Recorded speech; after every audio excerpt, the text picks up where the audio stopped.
things are actually getting competitive in the Premier League this year. We're not winning. I mean, we could be if we manage to win our next game, but unfortunately, our next game is against Manchester United.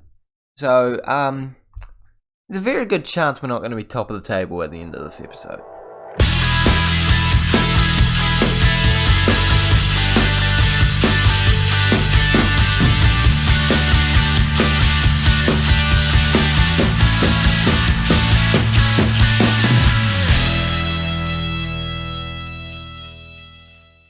Hey guys, and welcome back to the 17th episode of the FM22 Liverpool beta save. We're not in the beta anymore.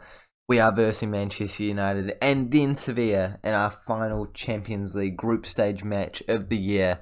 And we're finally out of the beta. I know I just said that, but I thought I would highlight it. And I thought I'd also highlight the fact that I've just started a Salford City save. The first 3 episodes have already come out, so make sure you do click the icon up above so that you don't miss any of them. That's going to be a long-term save. This one will be finishing soon, so make sure you hop onto that and start checking it out. It's going to be a good save. I enjoyed it last year. I hope that you will enjoy it too this year. But while you're doing all that stuff as well, make sure you do like this video, as well as subscribing to the Liverpool FM YouTube channel. Can we please smash 8 likes on today's video to prove that you still want to see Liverpool content instead of, just the Salford content, and maybe I might even do another season. I doubt it. I mean, it'd have to get like 50 likes on today's episode, but stranger things have happened, boys and girls. Since last time we saw each other, I actually haven't played that much, and that's because I thought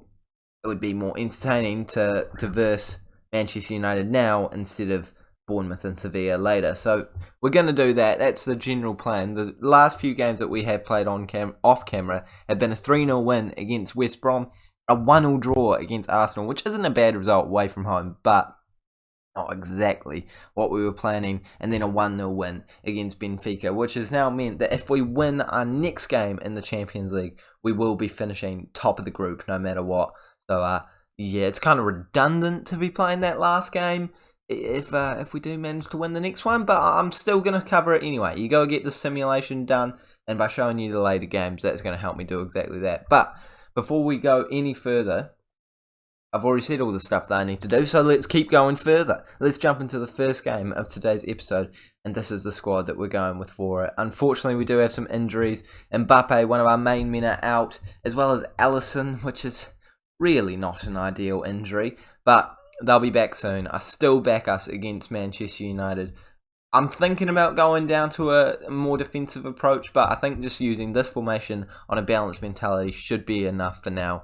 Let's jump into it, and let's try and beat Manchester United. They're down in 4th place this year, so they're not the insane force that they normally are in these saves. So I'm quite confident that we should be able to at least competingly. That didn't make any sense. I meant to just say, we'll be able to definitely compete. Do you get what I'm saying? I'm trying to say, we have a good chance. I probably should have just said, I think we have a good chance. They've made a couple of signings since last time we saw them, but nothing too crazy. I mean, Valverde is definitely a good one for the future. Salah is definitely not a bad player, but no one that insanely scares me. I think the only thing that really scares me is having Kelleher in between the sticks, but I still back his ability. Hopefully he'll be an okay rotation goalkeeper for a couple of weeks, as long as Alisson doesn't stay out for too much longer. I don't even know how long he's out for. Almost scoring there very early on, but unfortunately couldn't quite get the shot behind David De Gea, and we have an attack straight afterwards. Musiala into Mohamed Salah, back in. No one could get a toe onto it. And that's probably the end of the highlight, unfortunately. We give away a foul. Barella not getting a booking there. I thought we could be seeing a yellow card, but luckily no card being dealt out. And I thought we were about to score from that one, but luckily we've picked it straight back up. Ketse into Koundé into Alexander-Arnold, Mohamed Salah running in, putting it into the mixer. Oh, he does clear it out eventually, though. It's a good clearance, to be fair. And with 40 minutes to go, or thereabouts in this half, we've still got plenty of football left to play. And we're looking much more the dominant side. Kelleher hasn't even had to deal with any shots. But I tell you who had to deal with shots. It's David De Gea, and he has not done enough to keep that one out of the back of the net. Maybe it was Henderson, actually. I think it's Henderson. Well, either way, Manchester United goalkeeper has just conceded a goal because Mohamed Salah is there at the back post. Anyone else but Andrew Robertson putting in that ball, I would be surprised, because that man, he knows how to be in the right position at the right time, putting in the beautiful balls. It's just what he does. He just gets high average ratings, gets assists here and there, and of course Mohamed Salah is always able to put the ball into the back of the net. And we could be seeing another goal for us here if we can get the ball straight back. They're kind of under pressure there, and it does lead to them clearing the ball carelessly. Alexander-Arnold picks it up, plays it out to Mane, who still hasn't impressed me all that much, but is going in the right direction by scoring that goal. That is a great finish by the man. And we are now 2-0 up against a Manchester United side that has a level of ability, and it's not really showing, to be honest, because I think we're coming away with all 3 points no matter what happens here. I can't see us throwing this one away now. With 9 shots to their 3, yeah, we're all over them like a bad rash. Chelsea are now on equal points with us, but I guess we're leading because of goal difference. So as things stand, after this match, we will be going back to the top of the Premier League, arguably where we belong. Hasn't been insane so far this year. I mean, last year it was very convincingly top of the table, left, right and centre every single week. But this year we did end up losing that game against Man City. Dropped a few points here and there. So it's lucky that we're up top at this point in time. But we're doing enough to win the big games like these games to keep us on top.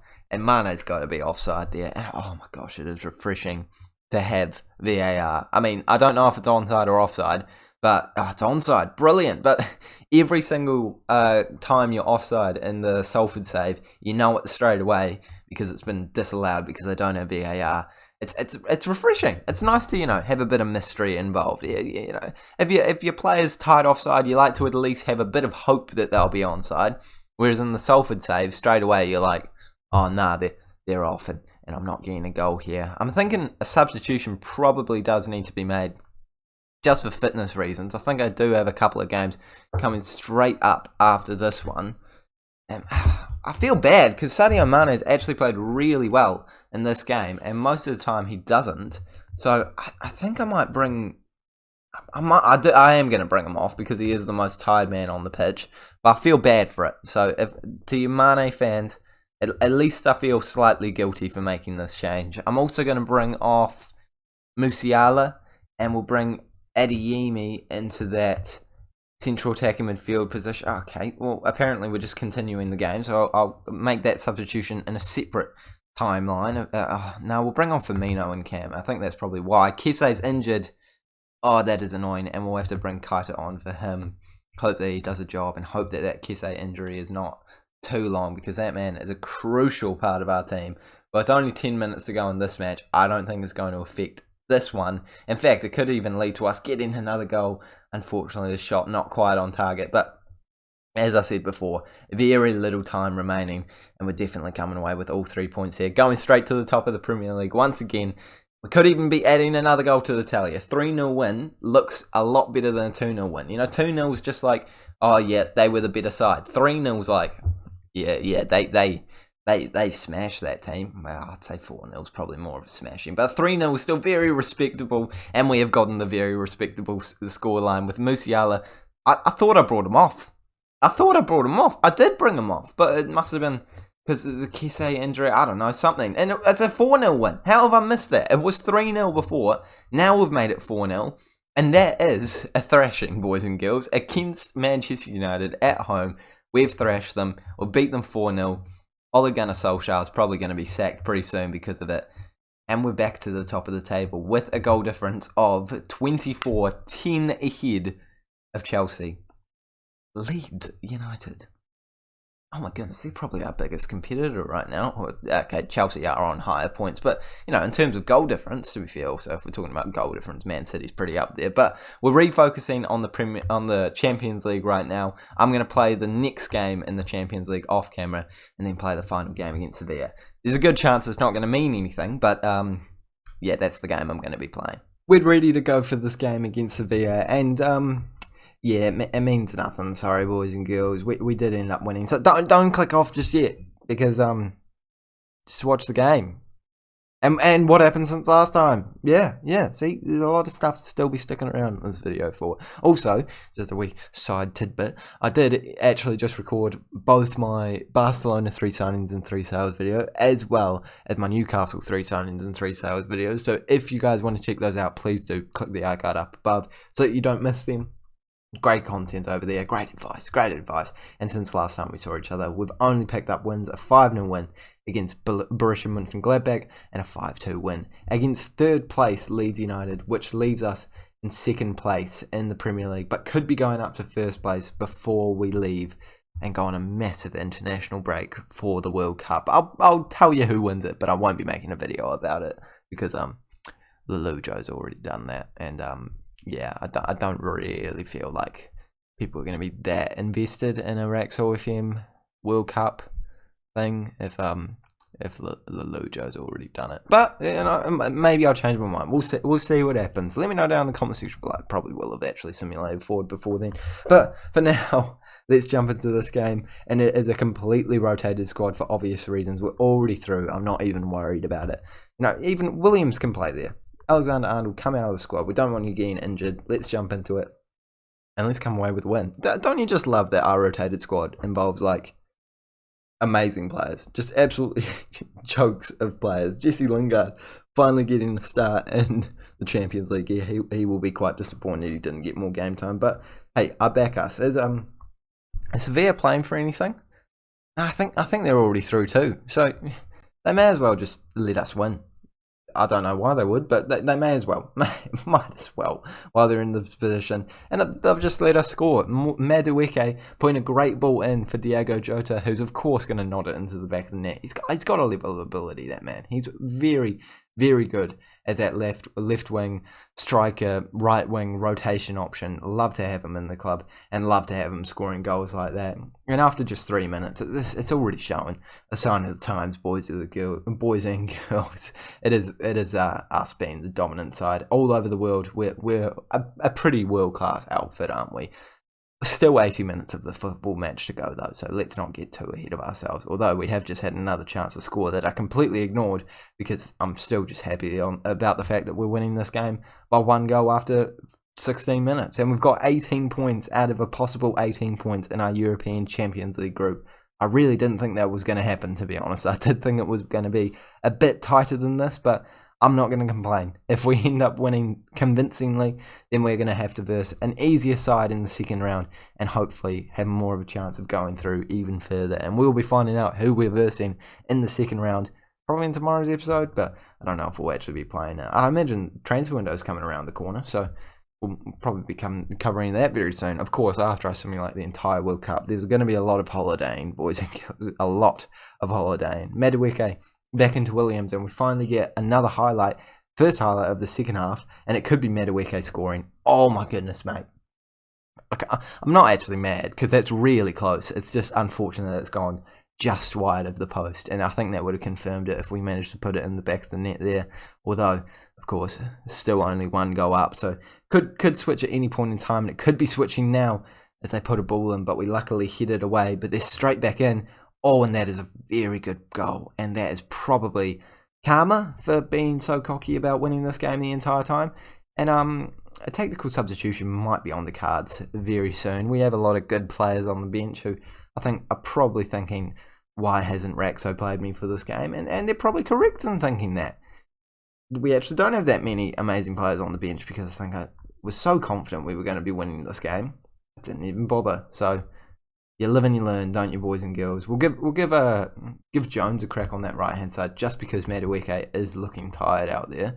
Play him as a supporting winger, and we'll chuck Martinez on for Jota. Move Lingard out to the left wing, and put Roberto Firmino into cam, and hope that leads to us getting a bit more attacking threat, a bit of fresh legs in there to score us a goal to get us back ahead, where we belong, where we kind of deserve to be. I mean, the XG does suggest it should be a draw. If anything, it suggests that they should be winning. But I'll take a draw here. Undefeated in the group stage. Took me way too long to remember what it's called. It's definitely not a bad result at all.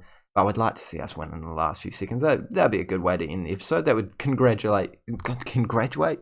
reward you guys for watching it all the way to the end of this episode. Is it going to happen though? 3 minutes on the clock, 2 minutes on the clock now, and there is a highlight, and it's looking more likely that they're going to beat us. It's hit the woodwork, and we clear it out.